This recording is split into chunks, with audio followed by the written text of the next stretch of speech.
nosso elenco, pastor. Aqui, em nome de Jesus Cristo, glória a Deus, vamos poder da palavra de Deus. Vamos ser Deus. Amém? Chama aquela semana, vem cá, olha pela pastora. Venha. Aleluia, Jesus.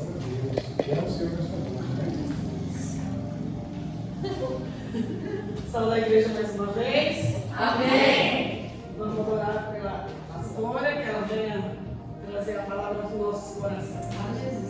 Senhor, meu Deus e meu Pai, te apresento, meu Deus, a tua filha, Jesus. Toma ela, meu Pai.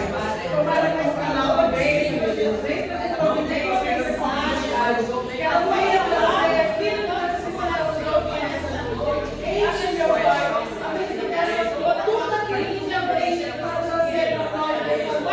Em nome de Jesus, toma ela, meu Pai. Usa ela, Jesus. Toma ela, meu Deus. Toma a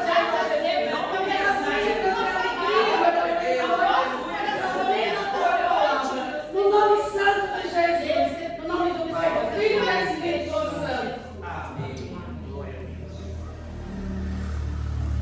Glória a Deus. Toda a igreja na paz do Senhor.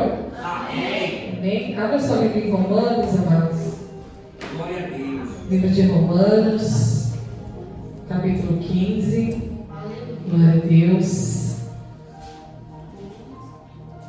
E nós vamos ler do 1 ao 13. Hoje é culto bíblico, né, de ensino. 15, capítulo 15 de Romanos.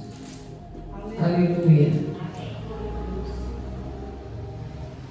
Glória a Deus, Jesus. Todos acharam? Amém. Diz assim: mas nós que somos fortes devemos suportar as fraquezas dos fracos e não agradar a nós mesmos. Portanto, cada um de nós agrade o seu próximo no que é bom para a edificação. Porque também Cristo não agradou a si mesmo, mas como está escrito, sobre mim caíram as injúrias dos que te injuriavam. Porque tudo que dantes foi escrito, para o nosso ensino foi escrito, para que pela paciência e consolação das Escrituras tenhamos esperança. Ora, o Deus de paciência e consolação vos conceda o mesmo sentimento uns para com os outros, segundo Cristo Jesus, para que concordes a uma boca, glorifiqueis a Deus e Pai de nosso Senhor Jesus Cristo. Portanto, recebei-vos uns aos outros, como também Cristo nos recebeu para a glória de Deus. Digo, pois, que Jesus Cristo foi ministro da circuncisão por causa da verdade de Deus, para que confirmasse as promessas feitas aos pais, e para que os gentios glorifiquem a Deus pela sua misericórdia, como está escrito: portanto, eu te louvarei entre os gentios e cantarei o teu nome. E outra vez diz: alegrai os gentios com seu povo. E outra vez: louvai ao Senhor todos os gentios e celebrai todos os povos.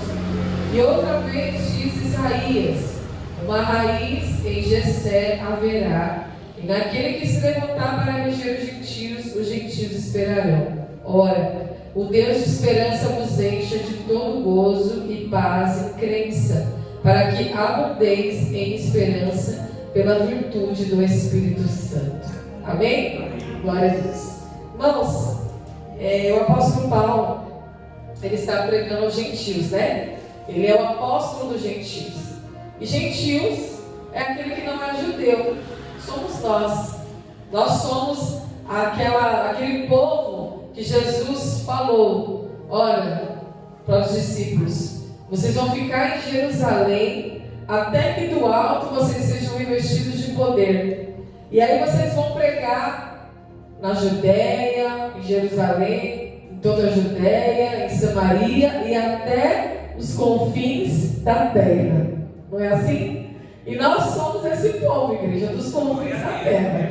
Porque o Evangelho chegou aqui no Brasil, né? O Evangelho atravessou a fronteira, saiu de Jerusalém, saiu da Judéia, saiu de Samaria, atravessou essa fronteira geográfica e chegou até nós. nos confins da terra, né? Porque para nós, Jerusalém, Israel é longe, mas para eles, nós que estamos longe, né? Então, nós somos os gentios, né? Nós somos essas pessoas que foram alcançadas pela graça de Deus por meio de nosso Senhor Jesus Cristo. Então, Paulo, ele tinha duas nacionalidades, né? Ele tinha a nacionalidade de romano e também de judeu. Então, ele tinha essas duas nacionalidades, por isso ele tinha essa liberdade de pregar aos romanos, aos gentios, né? Porque os romanos também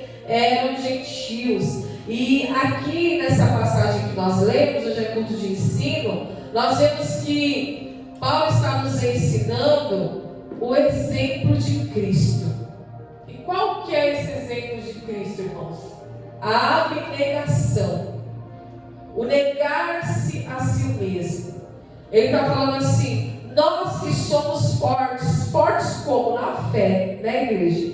Porque se não é a fé sobre a nossa vida, nós não temos força, né? O que nos fortalece é a fé. Nós que somos fortes devemos suportar as fraquezas dos fracos e não agradar a nós mesmos. Jesus, ele deu esse exemplo de abnegação. Jesus, mesmo sendo Deus, sendo 100% homem, 100% Deus, ele nos deu esse exemplo. Quem se lembra quando Pedro negou Jesus? Jesus voltou da ressurreição, marcou um encontro com Pedro, falou: eu quero ver Pedro. Foi assim? Que ele falou: eu quero ter com Pedro. Porque Jesus reconheceu a fraqueza de Pedro. Ele sabia da fraqueza do fraco Pedro. Ele dizia que tinha fé. Ele dizia: não, mestre, eu não vou deixar nada de ruim acontecer com o Senhor. Não era assim?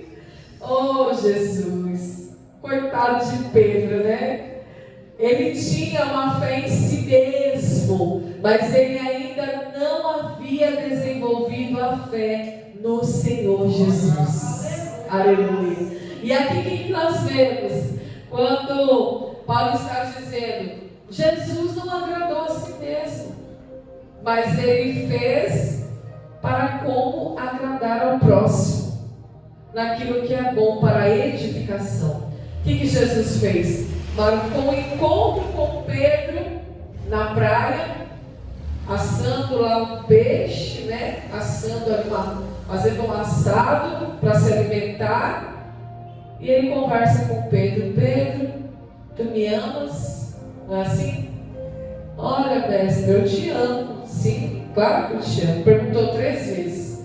E as 3 vezes Pedro respondeu: tu sabes. Né? Primeiro ele falou: sim, mestre, eu te amo, eu te amo. E depois ele falou: mestre, tu sabes.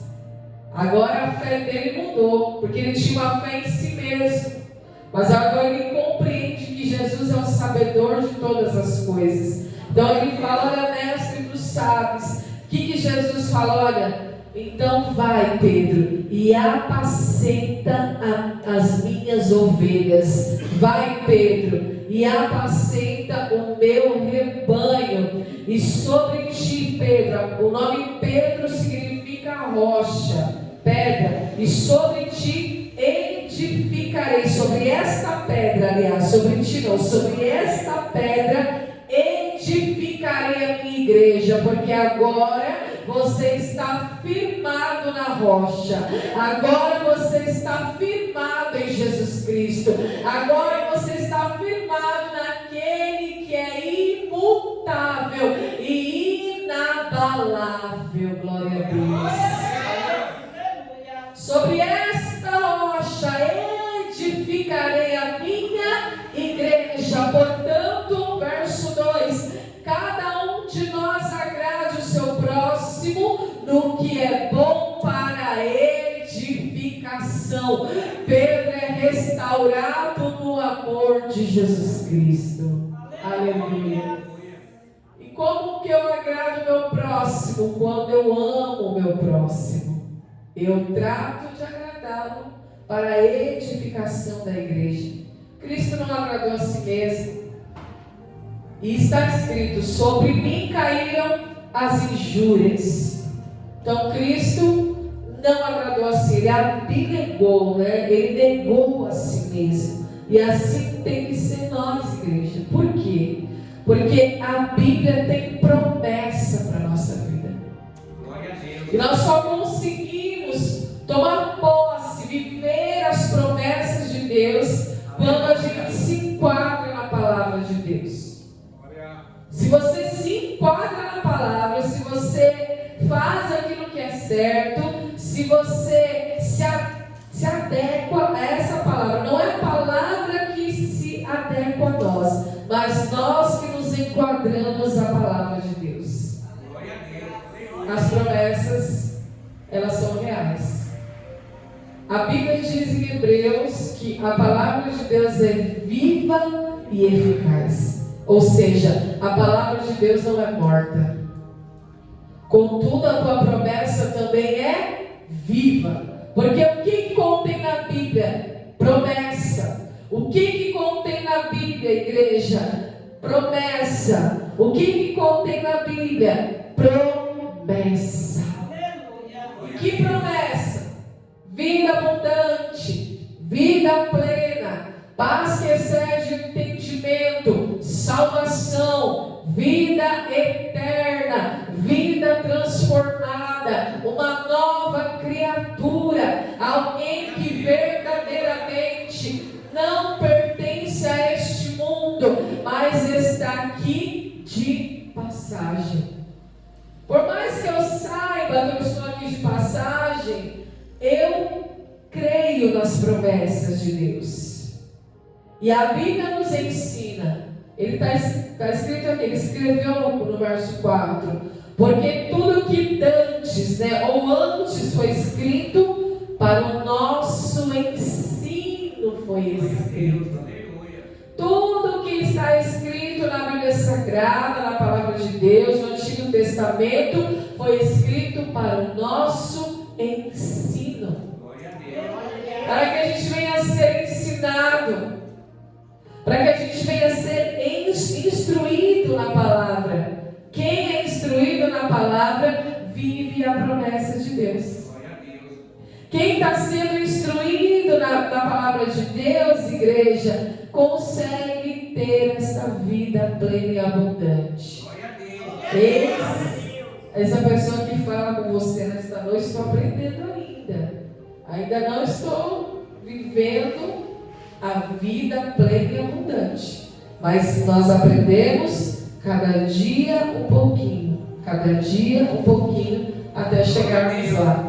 É gradativamente. Nós vamos passando por experiência. Olha o que diz o 4.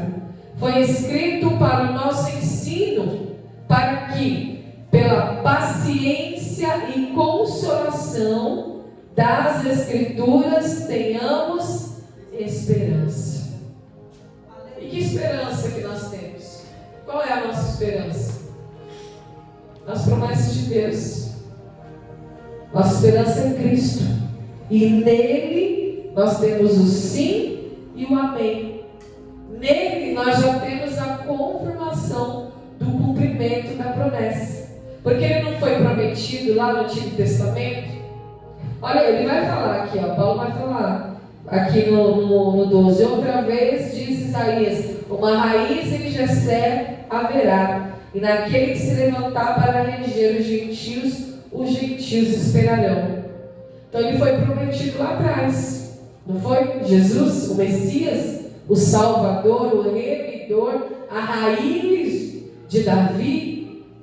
Então os judeus aguardavam essa promessa, a promessa do Messias. Quando ele chegou, uns creram, outros não creram, e ele veio atrás, ele veio em busca das ovelhas perdidas, das ovelhas desgarradas, das que estavam fora do rebanho de Israel, e também fora de Israel, que somos nós, glória a Deus. E essa promessa se cumpriu. E o que nós esperamos? Qual que é a nossa esperança? A nossa esperança está na promessa da volta de Cristo, mas também na promessa de uma vida abundante, plena e cheia de gozo, de paz e de alegria. Essa é a promessa. Deus não te trouxe até aqui, não enviou o seu Filho Jesus para morrer na cruz, para você ter uma vida de sofrimento, né? Uma vida, irmãos, de tormenta. Não, a Bíblia diz que o castigo que nos traz a paz estava sobre ele, aleluia, e pelas suas pisaduras nós fomos sarados, nós fomos curados.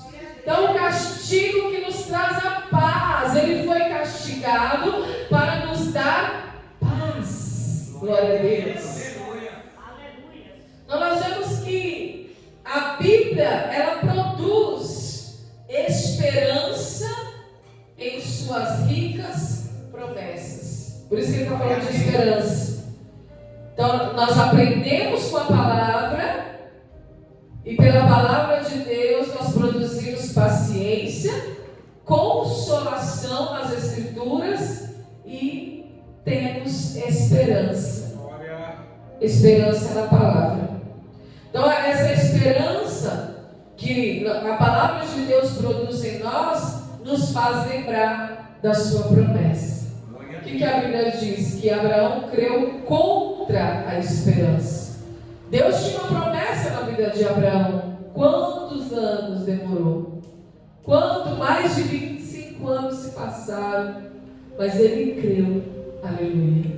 Ele creu contra a esperança. Porque ele não tinha mais esperança. Mas ele olhou para a promessa. Ele olhou para a palavra de Deus. Ele olhou para Deus, igreja. Ele olhou para o céu. Ele olhou para o Criador. Ele olhou para aquele que fez a promessa. Porque a Bíblia diz, irmãos, que pela palavra de Deus os mundos foram criados. E tudo que foi feito pela palavra e não daquilo que era aparente, não daquilo que era visível. O invisível se tornou visível. Quando você olha lá no Gênesis, na criação, a Bíblia diz o quê? A terra era sem forma e vazia. E o Espírito de Deus pairava sobre as águas. Não é assim? Mas o que aconteceu? O haja de Deus. Então nada existia, tudo era sem forma e vazio. Aí Deus disse que haja luz. E houve luz. Então todo mundo foi criado pela palavra de Deus, aleluia. E pela palavra de Deus ele trouxe à existência aquilo que não existia. É por isso que você não pode perder a esperança na promessa de Deus. Não tem como perder a esperança. Se nós cremos num Deus tão poderoso, que criou os céus e a terra, pode ver o salmista, toda vez que o salmista está passando por uma tribulação, está passando por uma situação difícil, o que o salmista declara? Eleva os meus olhos para os montes, de onde me virá o socorro? O meu socorro vem de Deus, que criou os céus e a terra. Nós cremos nesse Deus, aleluia. Então a palavra de Deus, que é viva e eficaz, a palavra não está morta, ela é viva e é eficaz, ou seja, ela tem eficácia. O que a palavra de Deus faz? Ela nos divide. E ela mostra para mim e para você quem é homem e quem é Deus, quem é criador e quem é criatura. A palavra de Deus, ela divide, ela entra na divisão da alma e do espírito, e a palavra de Deus que contém promessa, ela vai penetrando, igreja, ela vai penetrando e vai dividindo alma e espírito. Ela mostra quem é homem e quem é Deus, quem é Deus e quem é homem, quem é criador, quem é o criador e quem é a criatura. Então ela lança por terra toda incredulidade, ela lança por terra toda dúvida. Glória a Deus. E quando você se abastece da palavra, quando você come a palavra, quando você se alimenta da palavra, você recebe dons, dádiva. A Bíblia diz que toda dádiva e todo dom perfeito vem do alto, descendo do Pai das luzes, aleluia, de onde não há dúvida nem sombra de variação. Ele é imutável, ele não muda, e a tua fé não muda, aleluia, independente da tua circunstância, independente da tua situação, não muda. Por isso que Abraão foi justificado pela fé, porque mesmo passando pela esterilidade de Sara, mesmo não conseguindo gerar herdeiro, porque ele queria ter um herdeiro para a sua herança, mesmo depois de ter passado por toda aquela situação com Agar, com Sara, nasce Ismael e fica toda aquela tensão dentro daquela casa, ainda assim ele creu. Glória a Deus. Ele creu, aleluia. E porque ele creu, a Bíblia diz, e porque eu criei, eu falei, aleluia.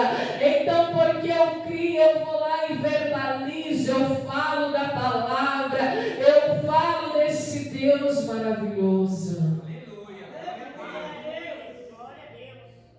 Jesus, ele fala assim, olha, se você tiver uma fé do tamanho de um grão de mostarda, já é o suficiente. O que significa isso? Jesus está falando assim, ó, use a fé que já está em você. O que isso significa? Uma fé do tamanho de um grão de mostarda. O grão de mostarda é bem pequenininho, né? É uma fé que não muda. A semente não muda.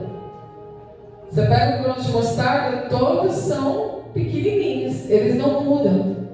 Então essa é a fé que já está em você, que já existe em você. O fato de você aceitar Jesus, vir para a igreja, buscar uma mudança de vida, uma transformação de vida, já é a fé que existe em você. Então ele está falando, olha, se você tiver uma fé do tamanho de um grão de mostarda, já é o suficiente, porque a fé que está em você, aliada à palavra de Deus, aquilo que você vai alimentar a tua fé, que é a palavra de Deus, vai multiplicar. Aleluia. Vai crescer, vai abundar. Ele fala de abundância. Olha o que ele diz aqui. Glória a Deus, em abundância aqui, ó. Glória ao teu nome, Jesus. Deixa eu só achar aqui no mesmo texto que nós lemos.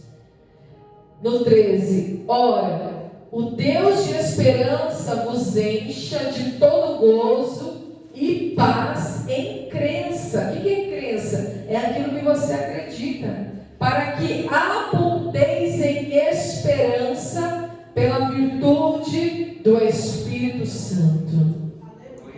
Não existe cristão sem esperança, gente. Não existe cristianismo sem esperança. Então, a palavra de Deus, esse ensino, o que foi escrito para o nosso ensino, para produzir esperança em suas ricas promessas. Salmo 119 e 116 diz assim: Sustenta-me conforme a tua palavra, para que viva e não me deixe envergonhado da minha esperança. Olha que coisa linda, irmãos. Então a esperança e a fé não te deixam envergonhado. Aleluia. Não produz vergonha, pelo contrário. Essa esperança que a palavra de Deus produz em nós vai gerar o quê? Honra. Glória a Deus. Honra da parte de Deus. Porque foi assim com Abraão, ele foi honrado, né? Quando Isaac nasceu, mesmo ele foi provado depois do nascimento de Isaac, mas Deus o honrou pela fé. Amém? E o que mais que a palavra de Deus produz? Paciência. Esperança em suas promessas e paciência para aguardar as promessas. Olha só. E essa paciência, irmãos, não é aquela paciência que nós temos quando a gente vai no médico, né? Nós somos chamados de pacientes. A gente vai no hospital, o hospital está cheio. Você pega uma senha, você é obrigado a esperar o médico chamar. Aquela paciência é a paciência natural. Mas a palavra de Deus está falando de uma paciência sobrenatural. Uma paciência espiritual. Uma paciência que vai além do entendimento, igreja. O que é paciência? O equilíbrio e o autocontrole emocional. Esperança, nós sabemos que é aquilo que Abraão nos ensinou. Ele creu contra a esperança, ele olhou para a palavra, ele creu no Deus vivo, ele recebeu a palavra no teu coração e ele não foi envergonhado na sua esperança. Mas a paciência, igreja, é o autocontrole e o equilíbrio emocional diante das adversidades. Essa é a paciência sobrenatural. A paciência que o Espírito produz. Lembra? A paciência é um fruto do Espírito Santo. O que é paciência? É não perder o ânimo diante da demora do cumprimento da promessa. Quando Jesus ele fala assim: no mundo vocês terão aflições, mas tem de bom ânimo. Por que Jesus manda a gente ter ânimo, paciência? Porque ele sabe que diante da adversidade é natural o nosso espírito se abater. É natural você ficar abatido, não é? Acontece uma notícia, acontece uma coisa ruim, uma traição, uma ingratidão, uma injustiça, uma mágoa, qualquer coisa na sua vida emocional que está relacionado com pessoas. Isso vai abater o teu espírito. Mas Jesus está falando: tenha bom ânimo. Tenha paciência. Bom ânimo é paciência, igreja. Aleluia. É difícil porque a gente pode dar um exemplo que eu dei no começo do médico. Você vai para o hospital enfermo. Como você vai ter bom ânimo na enfermidade? Você tem que ter paciência. Esperar o médico te chamar e ser atendido. Muitas vezes ele não olha nem na nossa cara, né? Ele nem olha no rosto, né? Tá sentindo o quê? Ah, tá. Já entrega receituário, não é assim? Geralmente, pelo menos lá na Brasilândia é assim. Não sei no sol nascente. Mas nós temos que ter ânimo. E qual que é o argumento que Jesus usa para que você tenha ânimo, que é a paciência? A sua própria vitória. Ele diz: eu venci o mundo. Glória a Deus. Então ele mesmo mostra: olha, minha vitória é essa, eu venci. Se eu venci, você pode vencer. E ele diz mais: em Cristo nós somos mais do que vencedores. Aleluia. Mais do que vencedores. Então, o que a paciência espiritual, sobrenatural, em aguardar as promessas de Deus produz? Proporciona paz, serenidade, equilíbrio, autocontrole. Então, quando a gente cultiva essa paciência, o Senhor, Ele nos conduz. Ele conduz o nosso coração. Salmo 23. O Senhor é meu pastor. Não existe salmo mais paciente do que esse. Está desanimado? Salmo 23.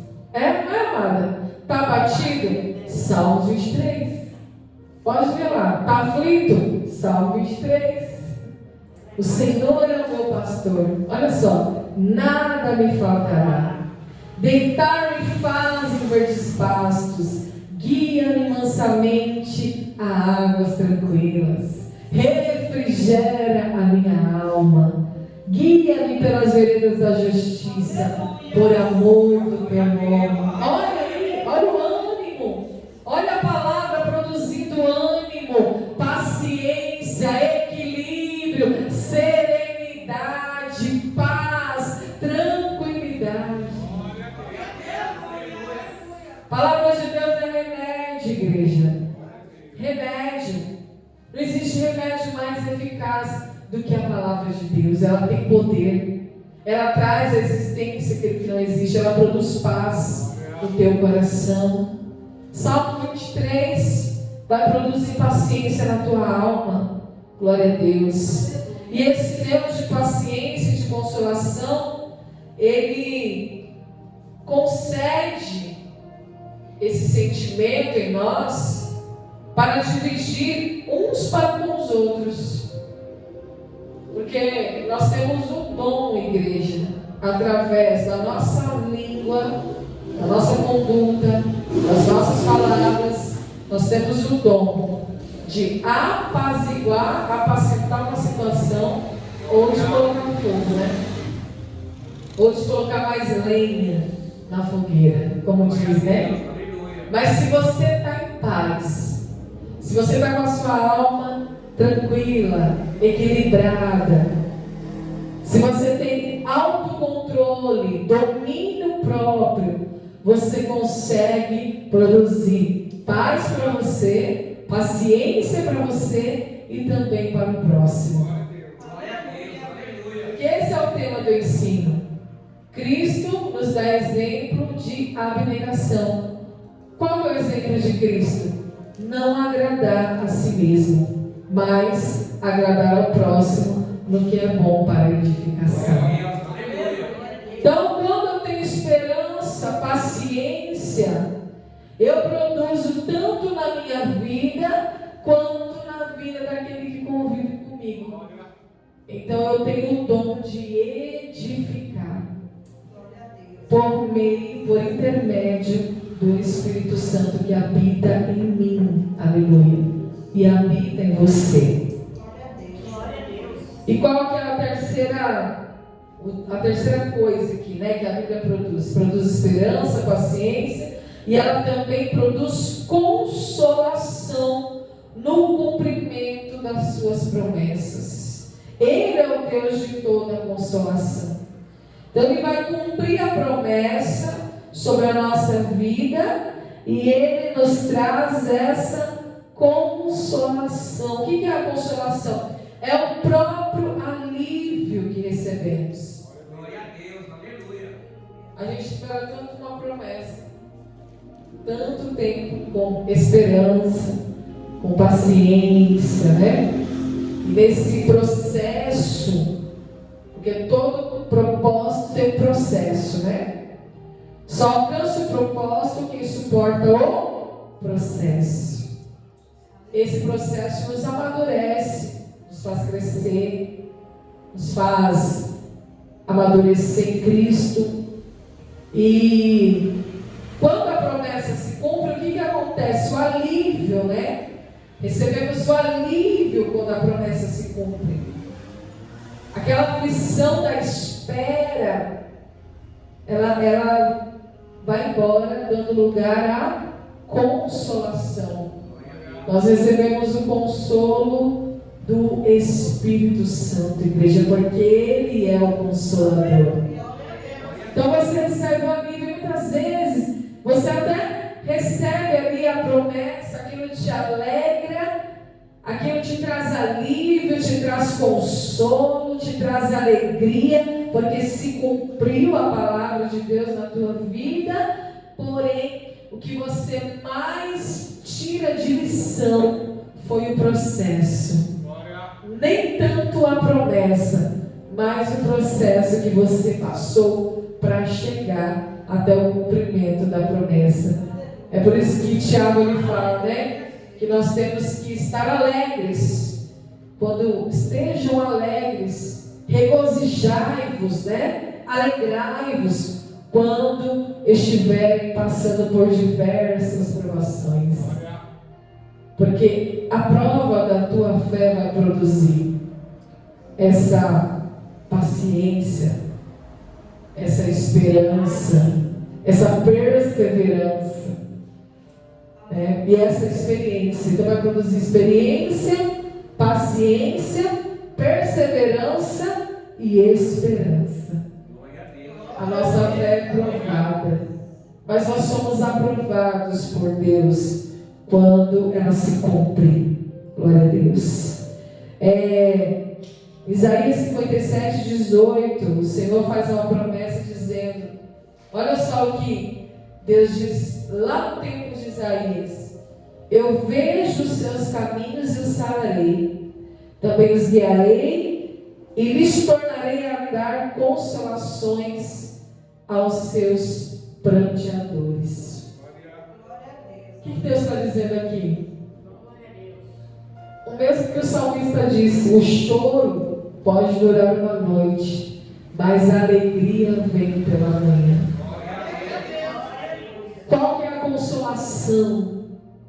Quando Deus fala: olha, eu estou vendo o caminho de vocês, eu vou sarar esse caminho, eu vou curar esse caminho, vou guiar vocês, vou consolar vocês, tanto vocês quanto os seus pranteadores. É uma promessa que está lá em Isaías 57, 18. Então, ele está fazendo